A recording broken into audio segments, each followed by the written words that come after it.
Smart has built a self-driving, car-sharing concept. No steering wheel, no pedals. This is Smart's little self-driving pupster. This is the Smart Vision EQ Fortwo, and it is the first car in Daimler's mighty empire to completely do without a steering wheel or any pedals. Welcome to a rather scary, wipe-clean future. The reason for a lack of anything to actually, direct the car manually comes from its brief.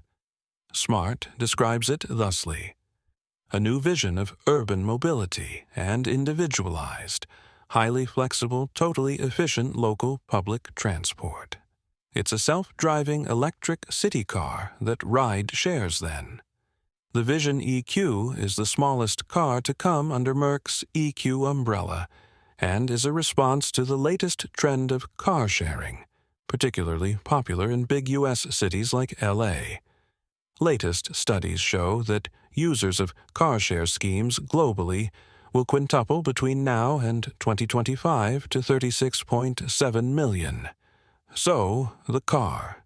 It's a smidge longer, wider, and shorter than your regular Smart Fortwo coupe, and features an all-electric drivetrain with a 30-kilowatt-hour lithium-ion battery on board, able to charge inductively. Inside, you get a 24-inch display instead of a dashboard and, slightly disturbingly, an easy-to-clean leather bench seat. It is a shared car, after all. Outside, the vehicle's colors can be adapted to what the user fancies at that point in time, while the doors pivot wing-like over the rear axle. Makes getting in and out of the thing a bit easier, and reduces the chances of colliding with cyclists and other humans.